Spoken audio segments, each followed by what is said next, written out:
welcome to the Darkstream, Vox Day, voxday.net, and unauthorized.tv. So welcome to all the bears. Hope you guys had a good time at the Beartaria Festival. I'm told the audio is good, the video is good. We got some folks up on the unauthorized chat. I'm told, oh, volume is low, that's right. There we go.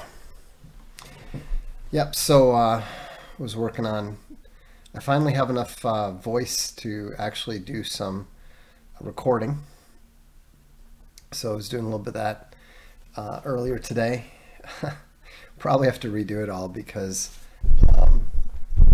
I was coughing up a storm, but you know, we'll see. So anyhow, John Bradley will be happy that I'm finally getting around to some of this stuff, so that's good. The topic is not a particularly cheery one.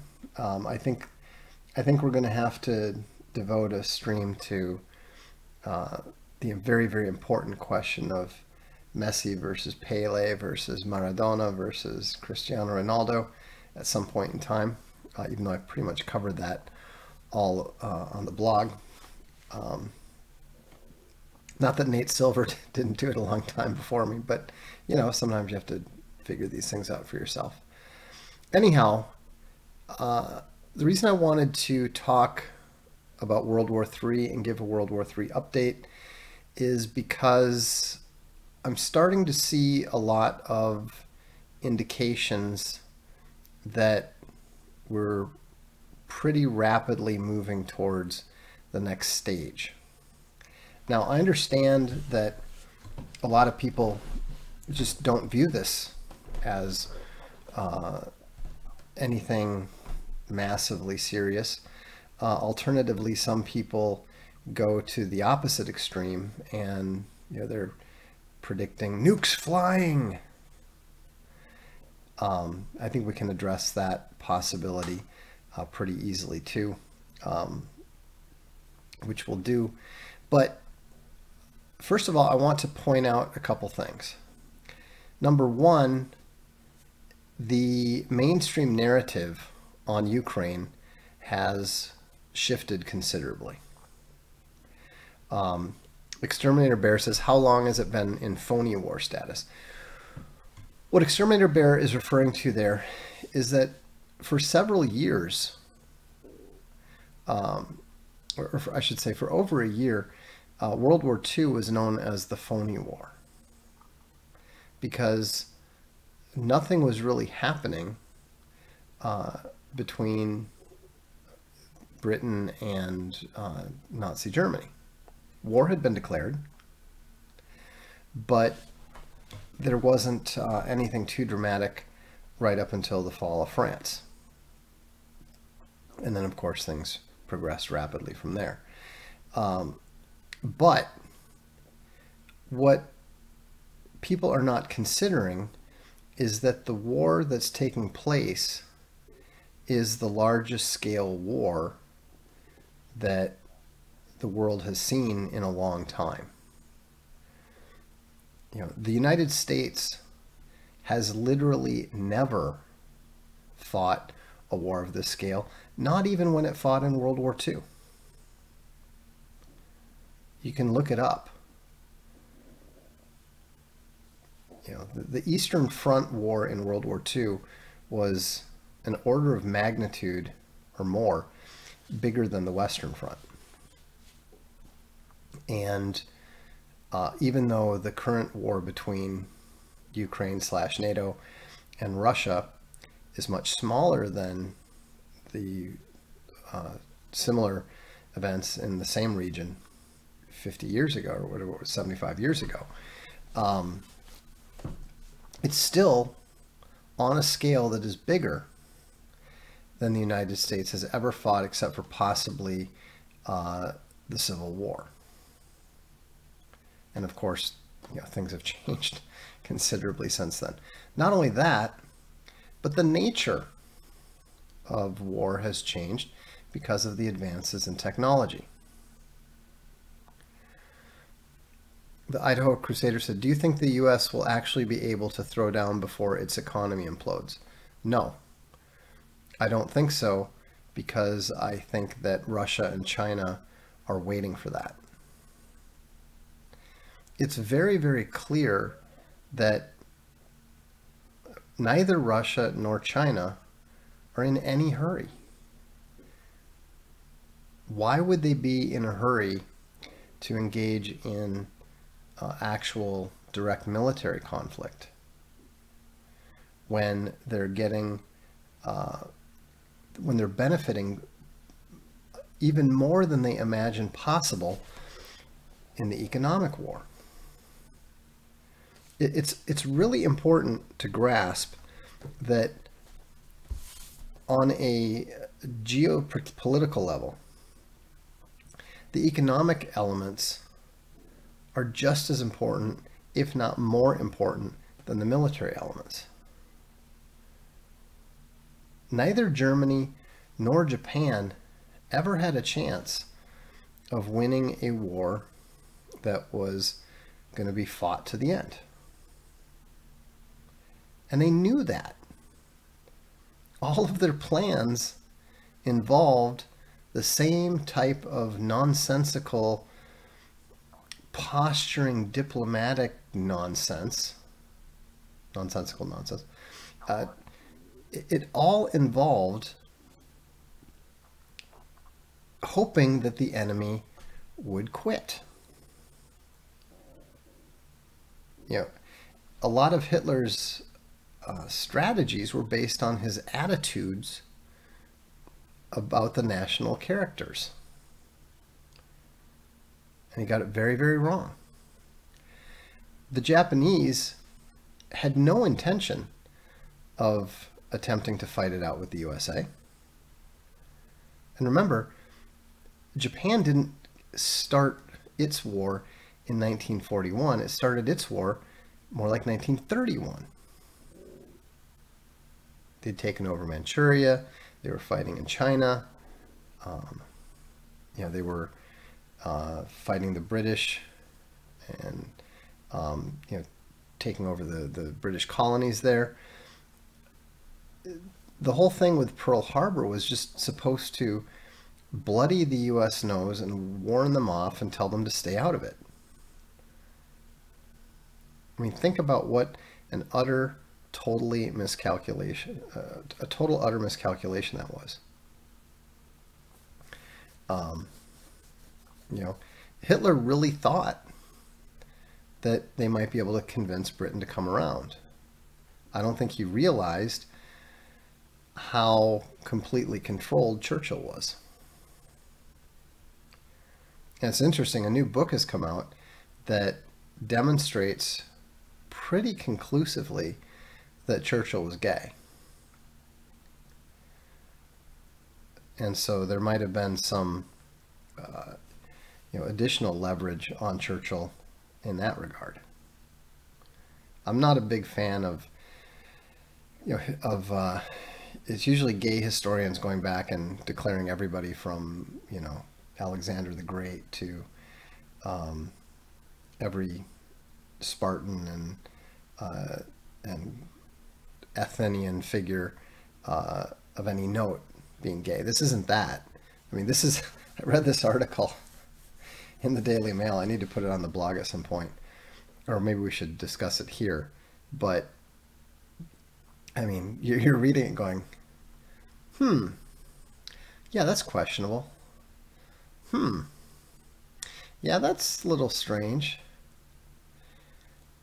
Oh yeah, there's no way he was straight. So anyhow, and yes, there was no accident that the U.S. entered the war. Churchill and Roosevelt were desperate to get them involved, and now, the Japanese were foolish enough to take the bait. Admiral Yamamoto, who was the architect of the Pearl Harbor attack, he relentlessly advised against attacking the U.S. He knew what was likely to happen, but he had his orders. It wasn't up to him.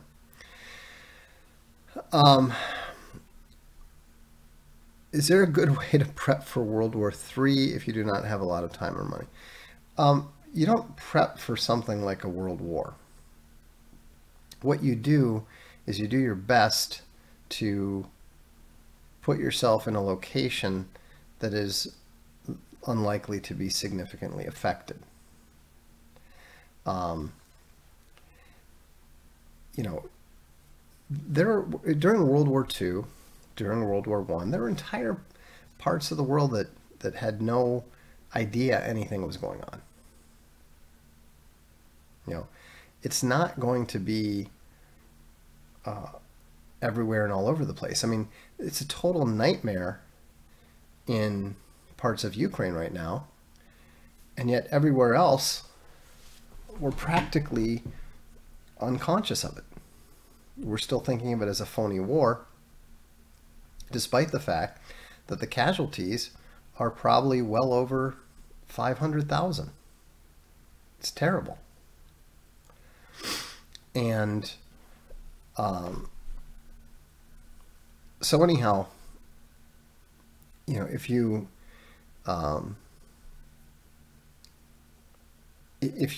look at the developments, and if you look at the beginning, this war, first of all, did not begin in 2022. It began in 2014.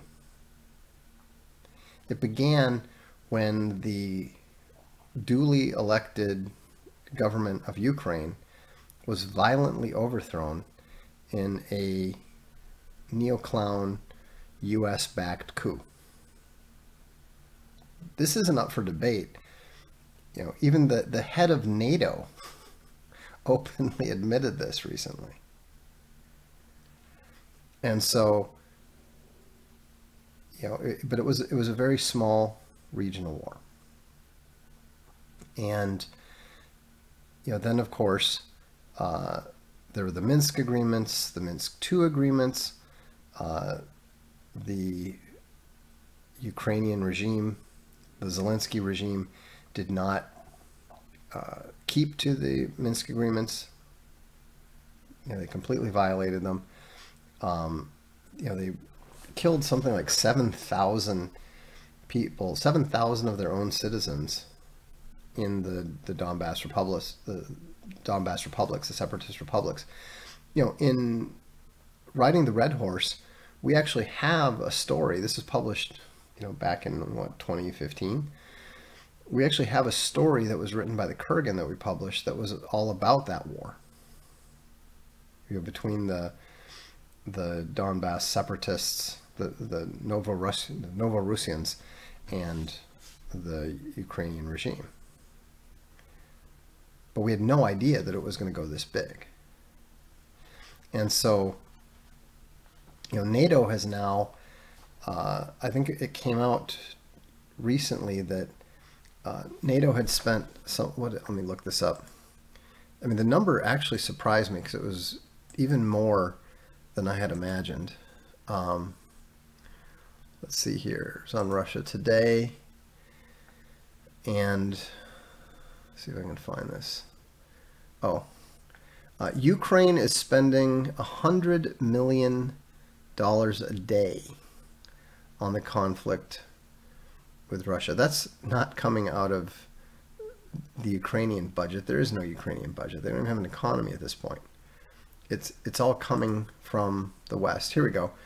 Ukraine's Western backers have given Kiev at least $100 billion worth of weapons, including more than $50 billion from the U.S. alone, since Russia's military operation in Ukraine began last February.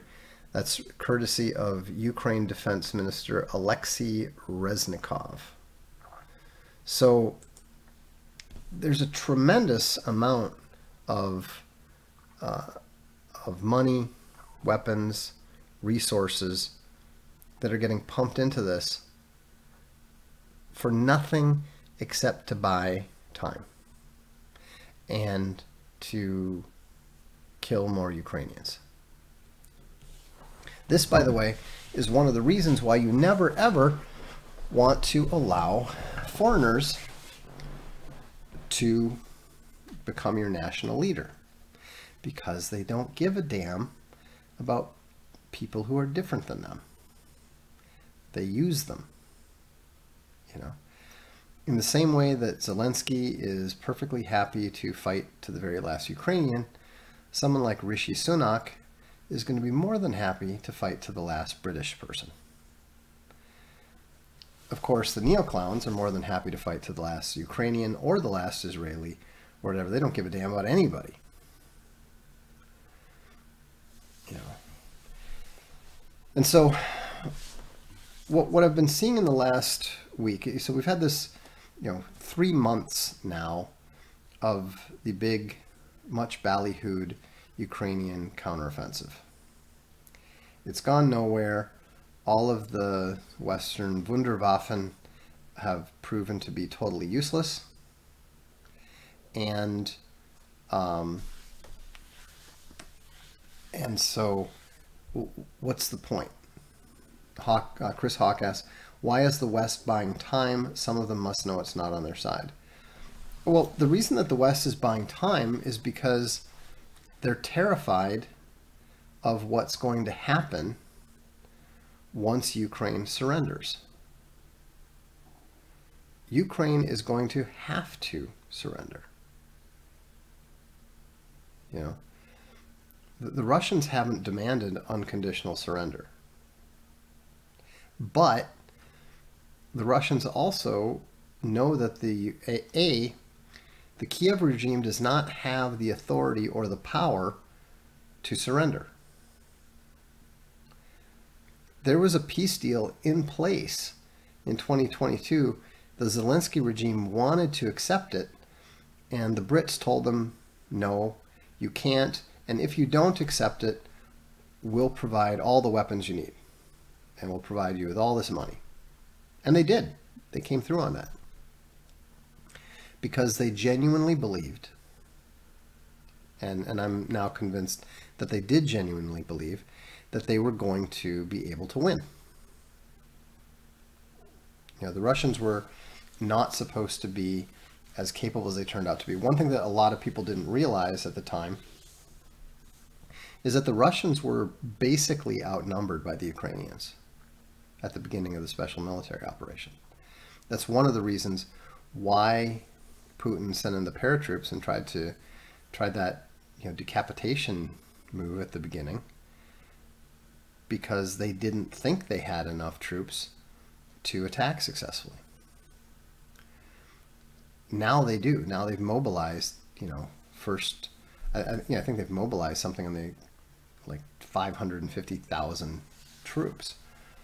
And they've also been able to slaughter, something like 350,000 Ukrainian troops. So the advantage now has shifted to Russia. And it's not just, you might remember we did a dark stream a few weeks ago where I said the smarter neoclowns are beginning to realize that there's no possibility of winning, so they need to pivot to China. Well, now we're seeing that message being percolating through the mainstream media.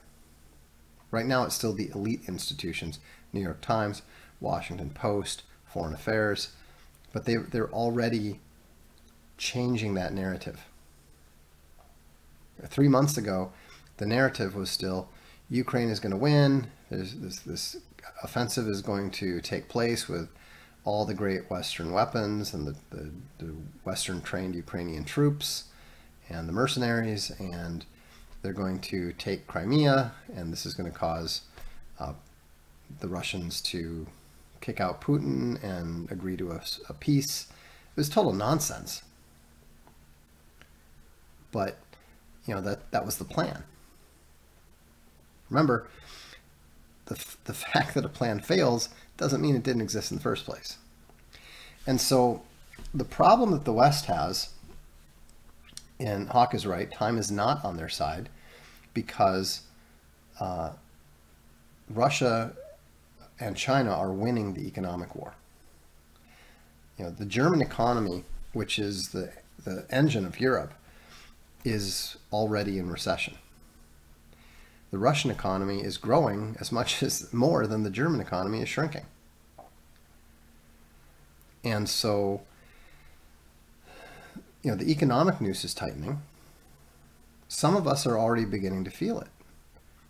I've seen on Social Galactic, for the first time in a long time, I've seen 3, 4 people in the last 2 weeks talking about how they'd been laid off. So the economic stranglehold is beginning to tighten a little bit. But the reason that they won't let the Ukrainians surrender is that there's a very good chance that multiple European governments will collapse and will immediately run to Russia. The Russian economy is not debt-based because they weren't allowed to go into heavy debt.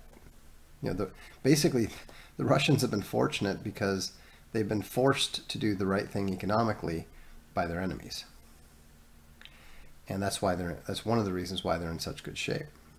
But they've also been responsible too. You got to give them credit where credit is due. I mean, think about this. The U.S. had to blow up the Nord Stream pipeline to prevent the Germans from buying fuel from Russia. The minute that the Ukrainians surrender, the Germans are going to start buying from Russia. There's a very good chance that both NATO and the EU are going to collapse when Ukraine surrenders.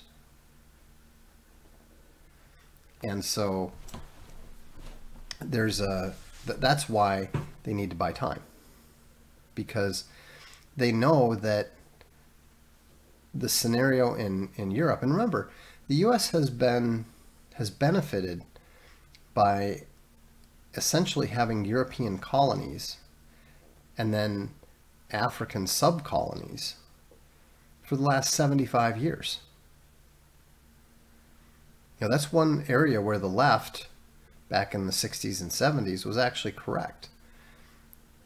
The U.S. did have a hegemony, and they were running the Western European governments essentially as provinces, and extricating a lot of economic benefit out of it. Now,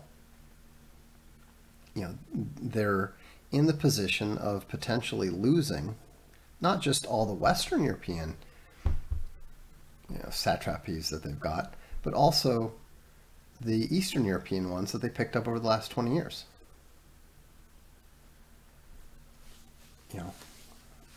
Most Europeans are not crazy about what they've been seeing. They don't like the invasion of migrants that's been foisted on them by the U.S. They don't like the economic situation, and they've been willing to kind of put up with it. But once it becomes obvious that the U.S. empire is collapsing, they're all going to want to get out.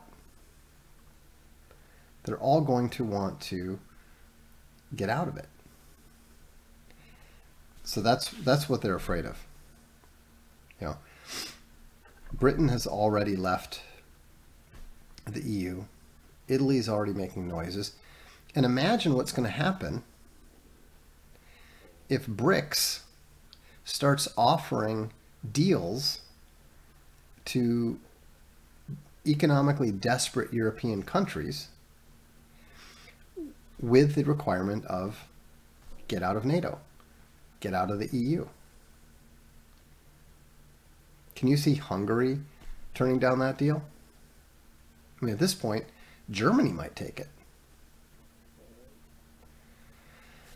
And so, so that's one thing that's going on.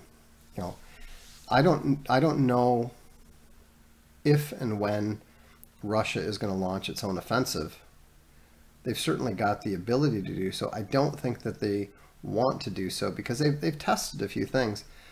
And the reality is that with all the drones and all the long-range missiles and all that sort of thing, and to say nothing of the recon satellites and so forth, it's not going to be much easier for Russia to make a lot of headway any more than it was for Ukraine. So why bother? But it's clear that things are starting to spread. There's already news that Putin and the North Korean leader have been discussing the North Koreans supplying the Russians with missiles. China has openly been warning the Asian countries, and specifically the Philippines, to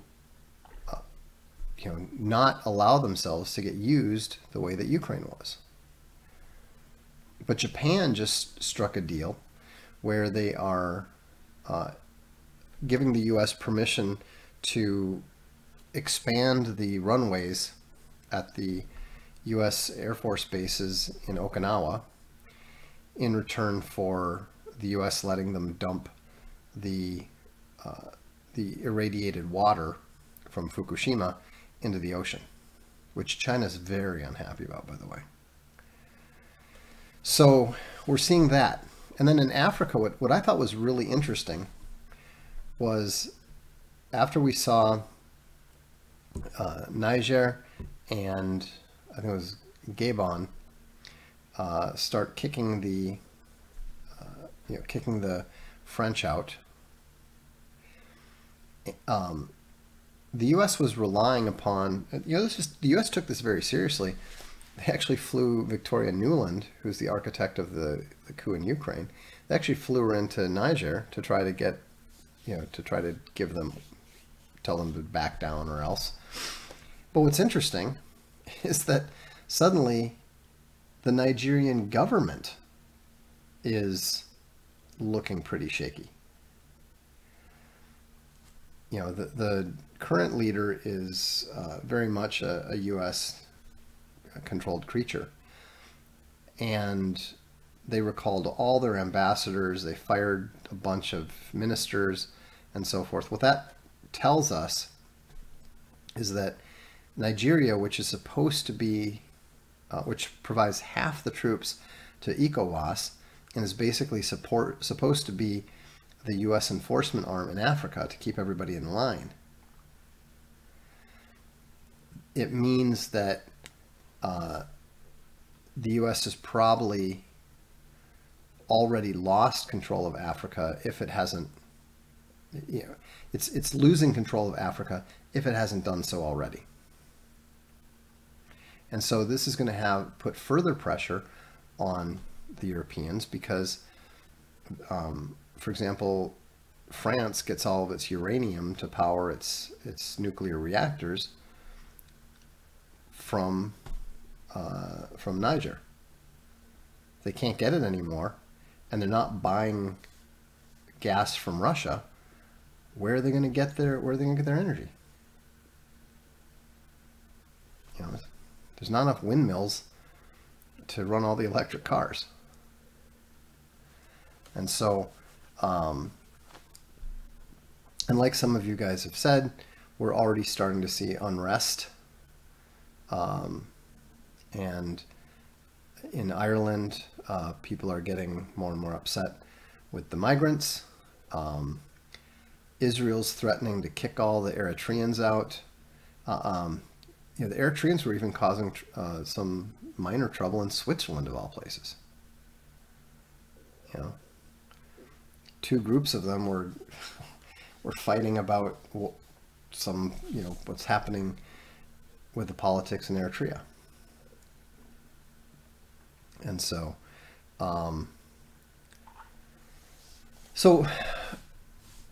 these are all indications that the existing global war is going to heat up a little bit. And, no, Ladumba says, maybe that will make diversity move back. They're not going to move back until they're deported. It doesn't matter how bad it is in Europe or in the United States. It's still better than what they have back in Africa because nobody's supporting them. Very, very few of the migrants, whether they're from Turkey, whether they're from Africa, wherever, they're all being supported by the state. Maybe it's coming through a charity organization that is funded by the state, but it's, none of them are supporting themselves. And so, no, you can't wish. These are not times for wishful thinking. These are times for very cold, rationalistic, analytical thinking. Sitting around and wishing things were different is the way the boomers handle things. Doesn't work.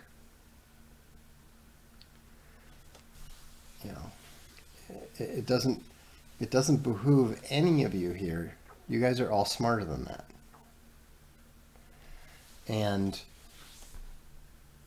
we've enjoyed one of the longest runs of peace that has ever been known in human history. That time has come to an end. But what that means is that we are some of the weakest people in human history. Because unfortunately, peace and good times leads to basically being fat, soft, and hedonistic. And all you have to do is go out to the mall, go out to the store, whatever, and you can see with the evidence of your own eyes how true that is. Idaho Crusader said, at this rate, it seems more likely that the U.S. is going to be fighting on its own continent with its own people. That does look increasingly likely. The U.S. is already in full banana republic mode. The only reason that there isn't more resistance is because the oppression is pretty soft. Most of the quote-unquote resistance is fake. Those neo-Nazis demonstrating in Georgia or Florida, whatever, that's the ADL. They're still trying to manage the situation through the public narrative. But, like we saw with Kyle Rittenhouse, like we saw with what's happening in Maui, like we saw with these recent deadly FBI raids, things are starting to get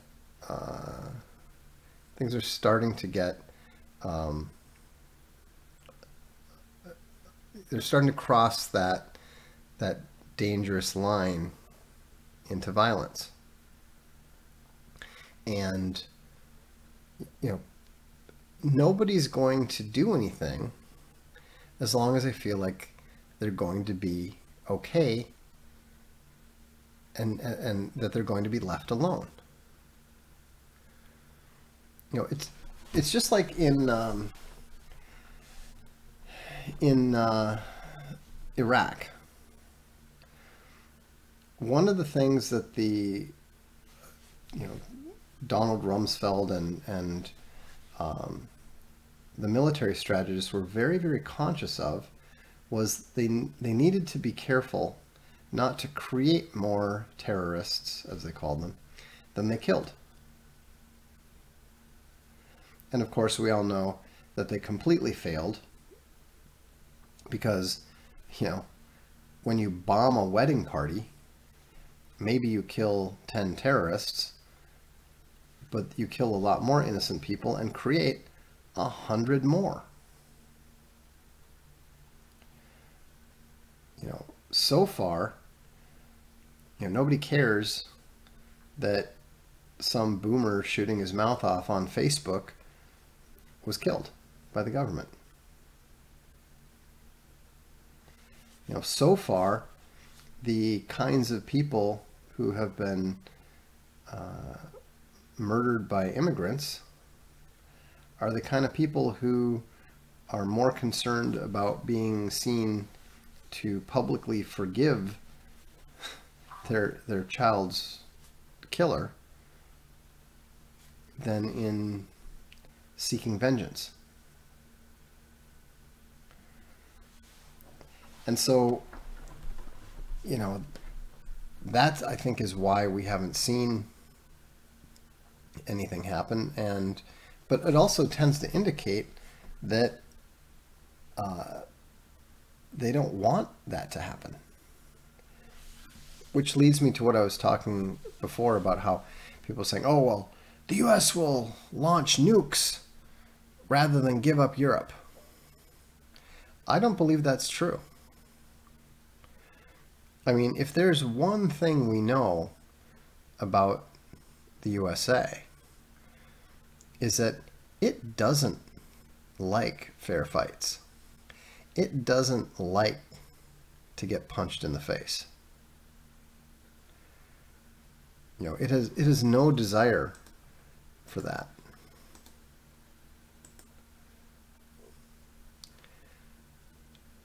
Yep, just reload.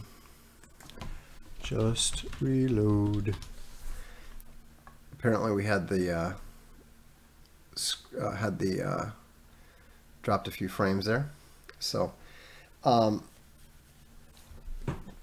if you look at the fact that the U.S. doesn't even want to get directly involved in Ukraine, they've gone out of their way to create plausible deniability, even though we know perfectly well that a number of generals and a number of colonels have been killed over there. We know it, the Russians know it, the Chinese know it, but it's all being done in a sufficiently deniable way that it's not necessary to. There's no political pressure on Putin to strike back directly against the USA. Exterminator Bear says, U.S. generals. Yes, Exterminator Bear.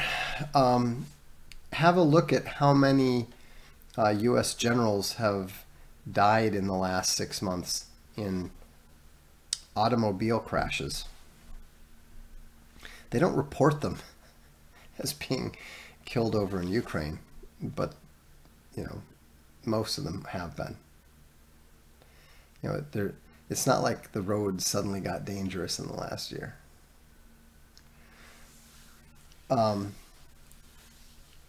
Hawk points out exactly what I was talking about. Forget what the U.S. wants to do. They do not want to get themselves nuked over Europe, Africa, and Asia. Precisely.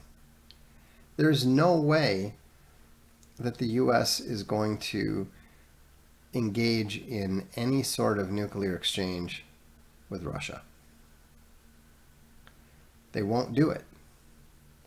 They won't even send their F-16s over there because they don't want them shot down over there. So, I think that if you look at the people who talk about how,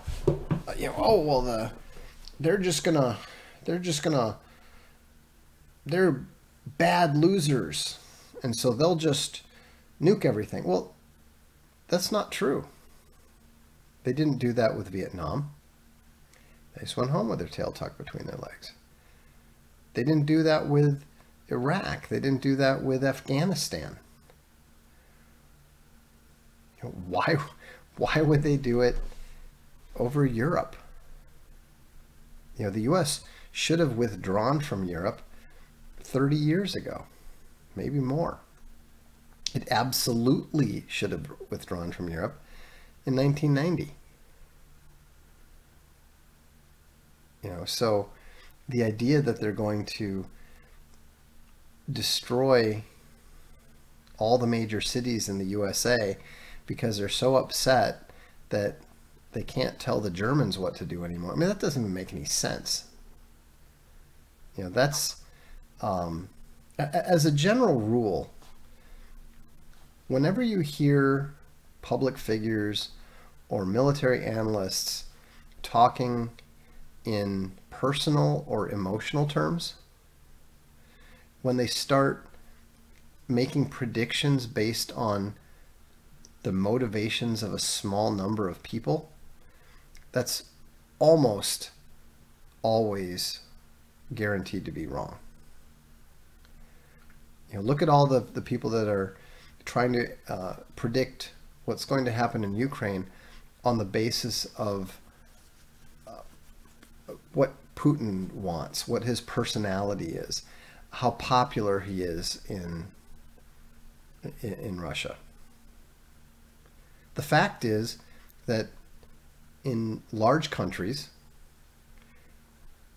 they don't do regime change the way they do in banana republics. I mean, frankly, I think Biden is much more likely to be overthrown without any election taking place than Putin.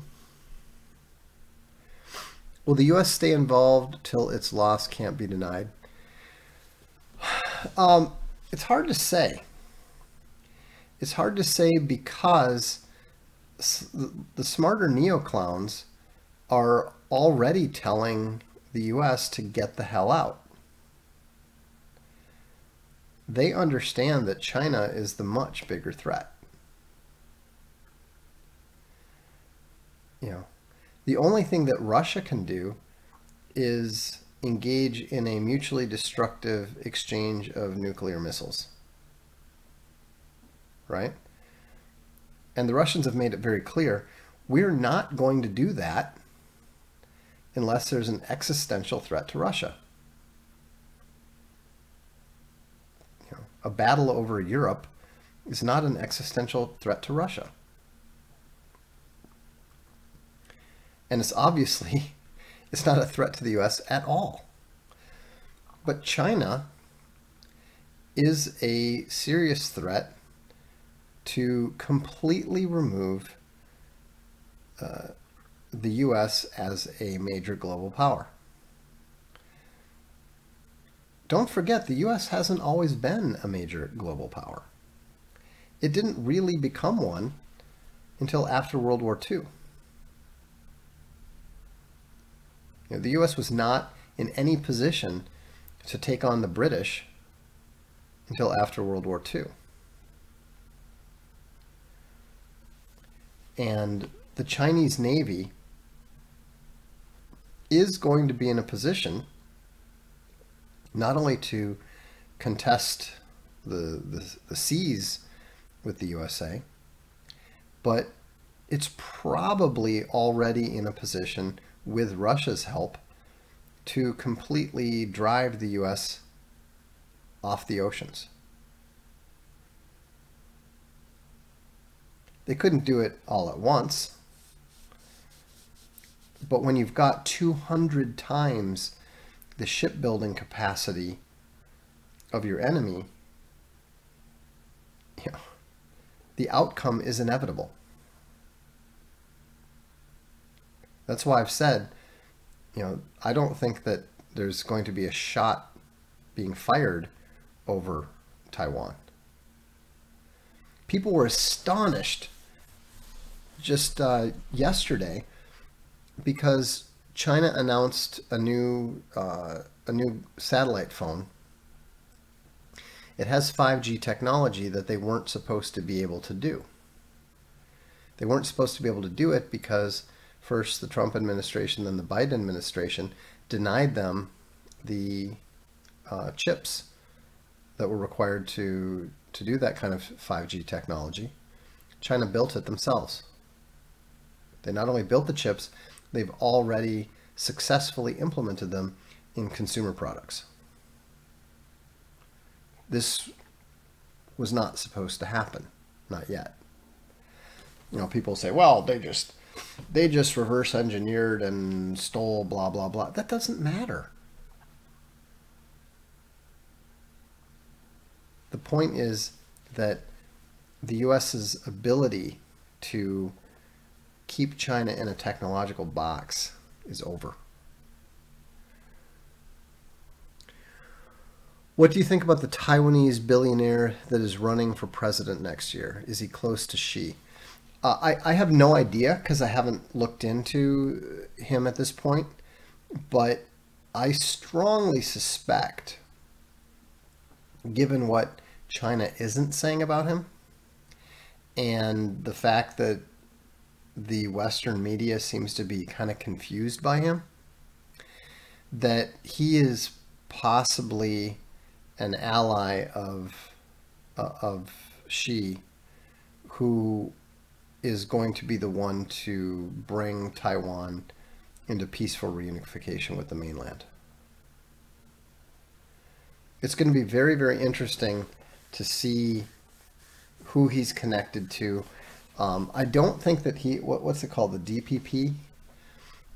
I don't think that, I mean, he's obviously not, he's in the technology sector. He's not, if he's running for president, then he's obviously not part of the independent / separatist party, which is currently controls the presidency. And, you know, I've been expecting, I mean, I've said this numerous times, I've been expecting that that China is going to make its move on Taiwan relatively soon, but I think it's going to be a peaceful move. And getting a friendly leader elected would be one of the smartest things that they could do. You know, because all the Taiwanese need is to have a government, have a president who is willing to sign a deal with the mainland Chinese government, or with the Chinese government. And you know, that's how the Nazis took over most of the European countries so easily.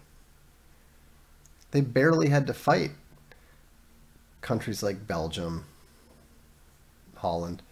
They essentially sent a company of troops to the capital, and the government immediately surrendered and ordered the entire armed forces to lay down their arms, and it was over.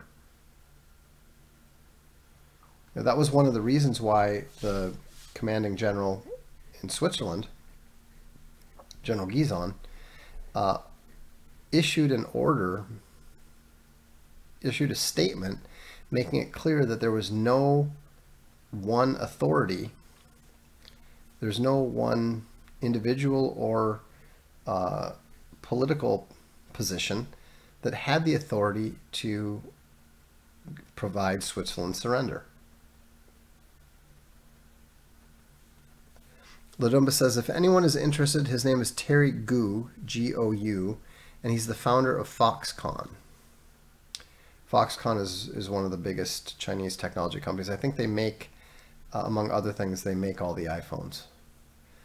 And he's running as an independent.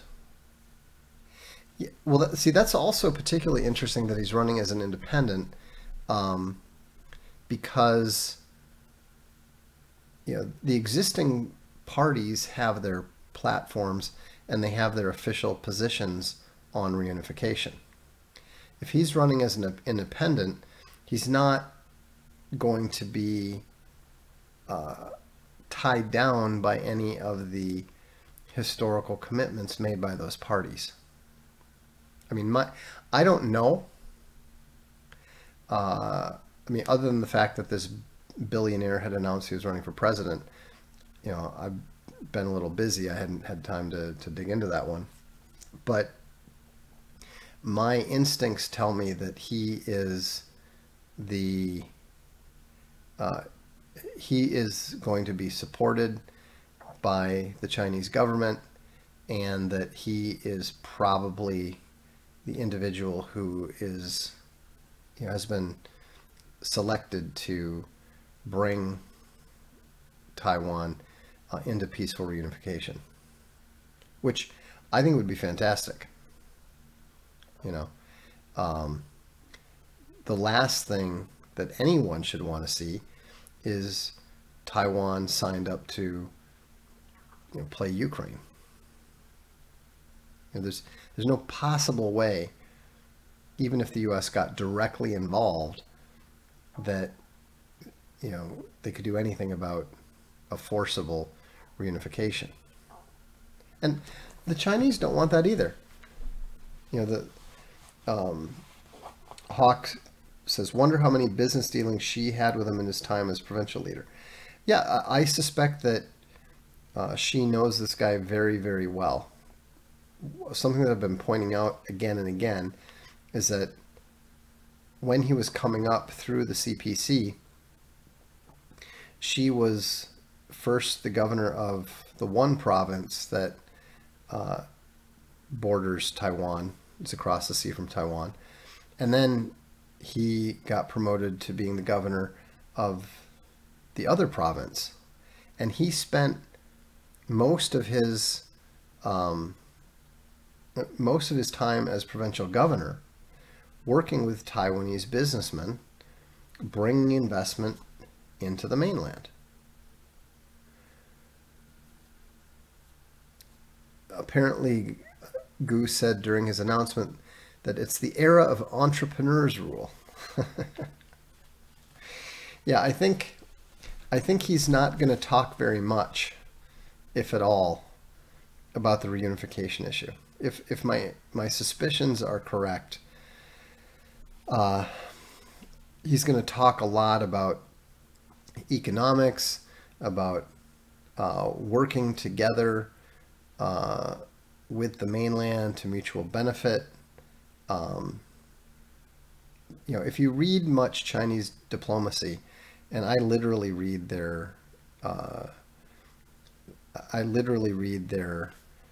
foreign ministries' press interviews and press releases every day. I find them much more informative than the average newspaper. I mean, yes, they're speaking for China. That's literally their job, but at least you know what China's actually saying, right?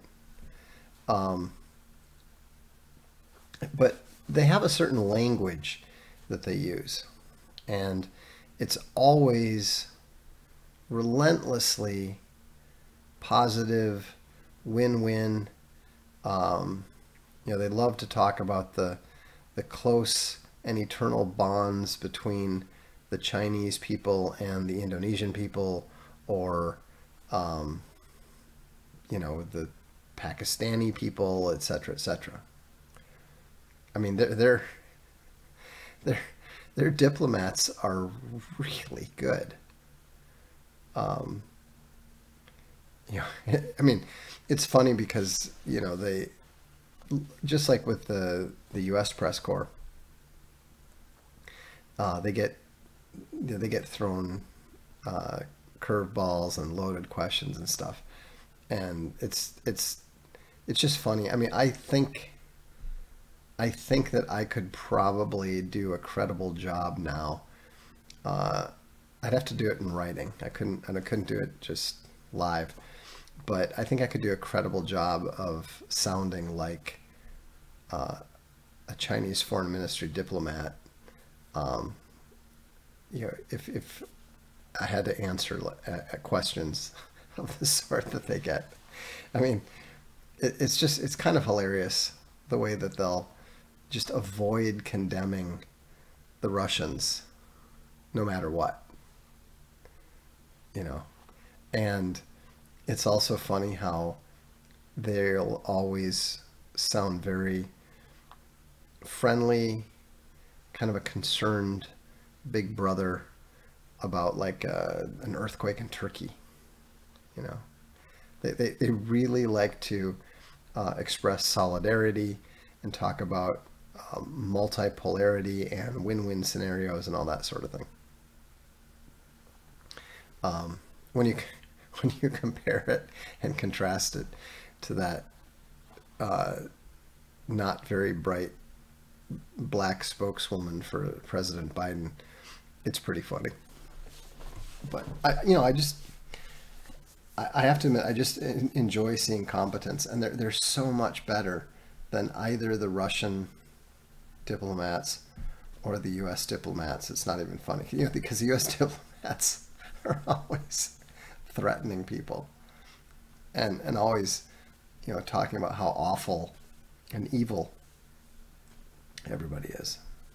And anyhow, maybe it amuses only me, but I do find it interesting.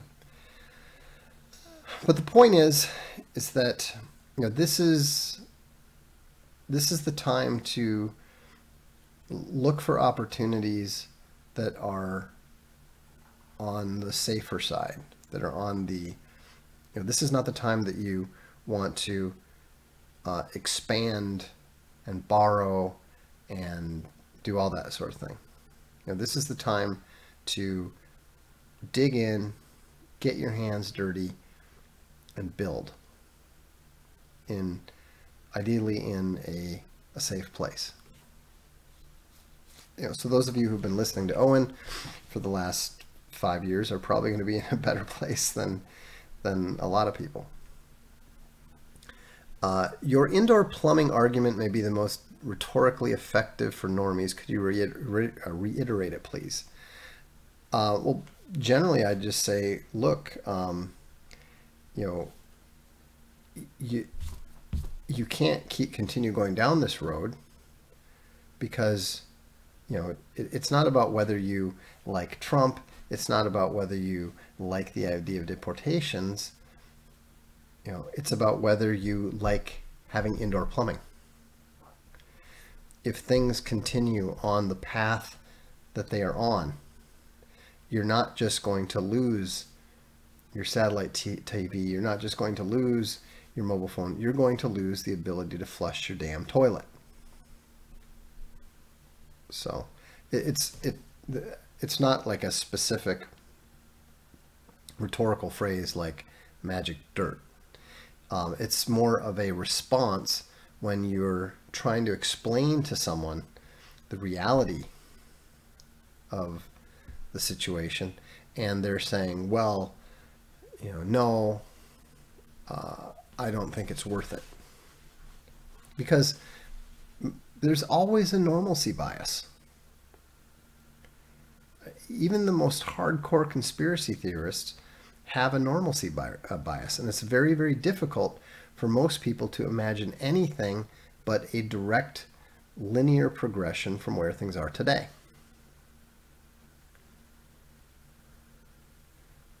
And so, and I'm not saying, the world is ending, etc., etc. It's not ending. But the world that we knew is changing.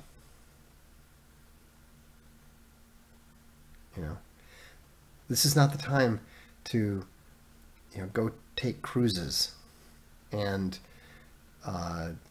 travel the world, and, that world is rapidly coming to a close.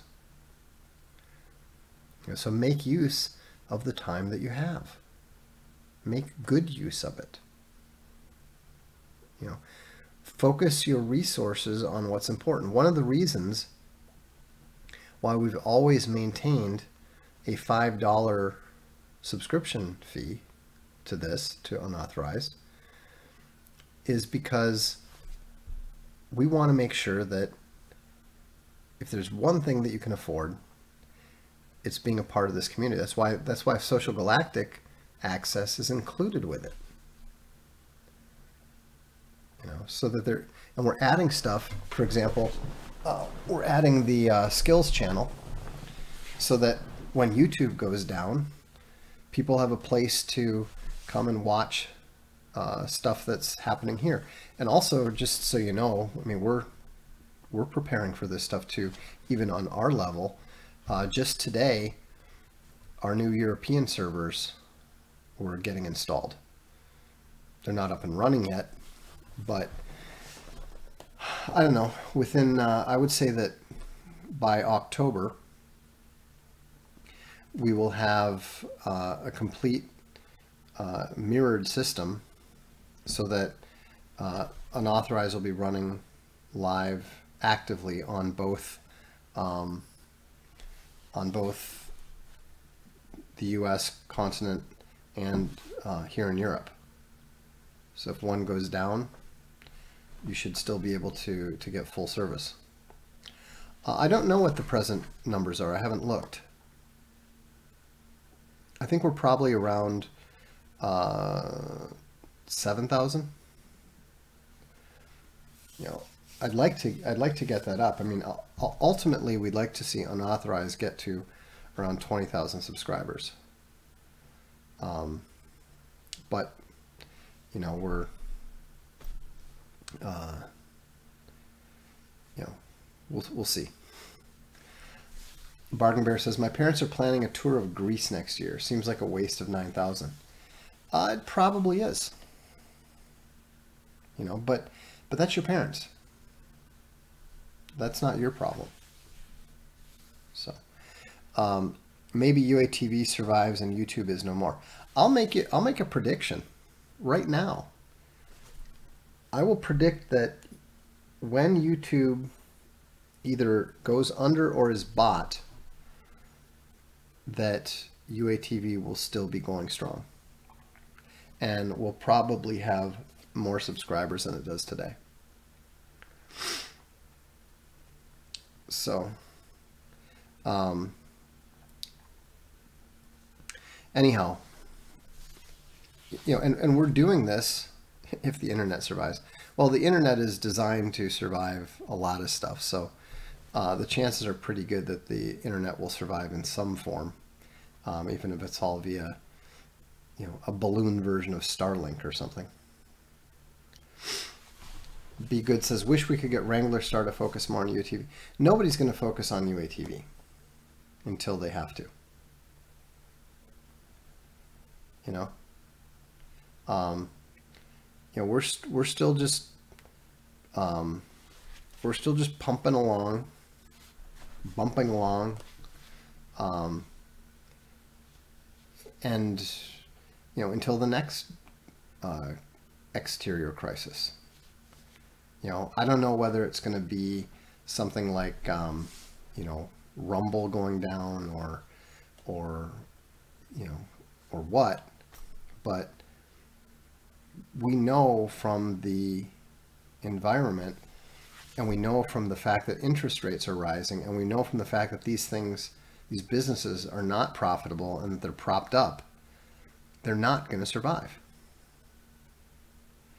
And you know, we're set up to operate on, you know, very, very little.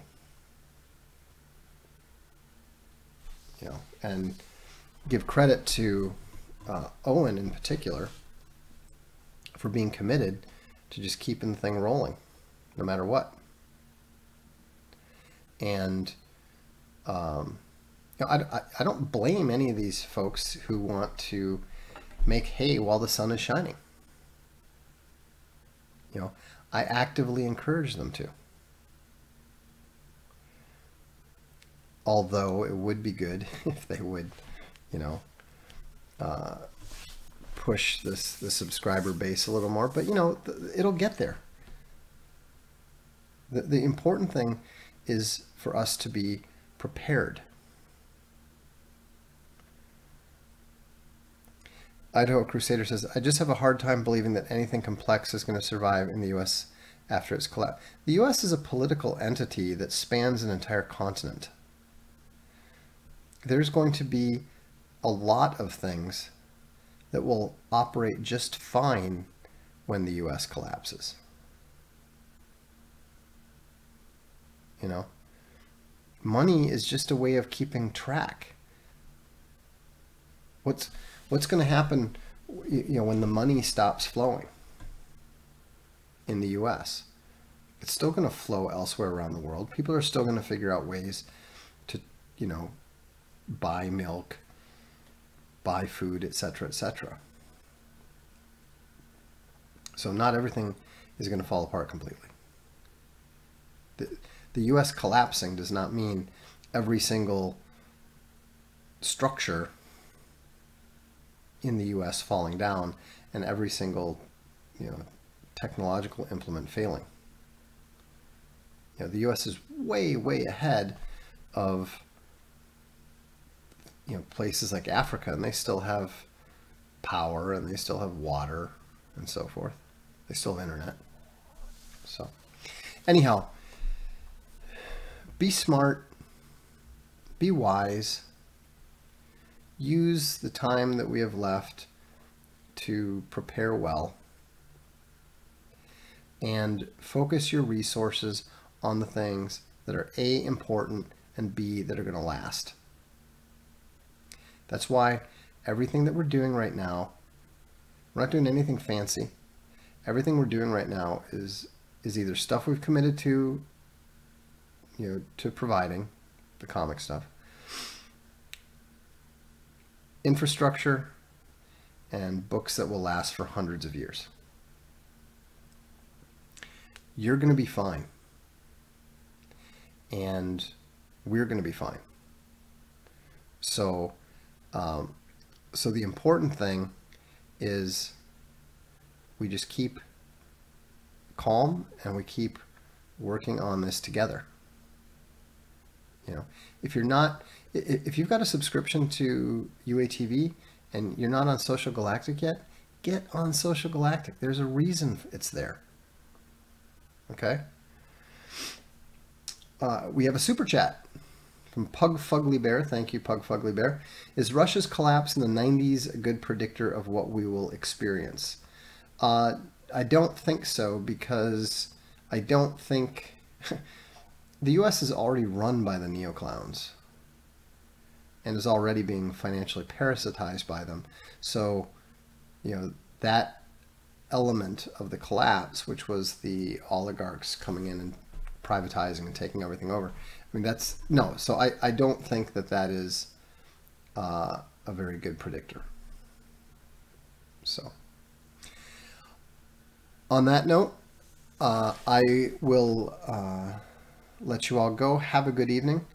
I will see you at the next Darkstream. I'm Vox Day, and this is the Darkstream.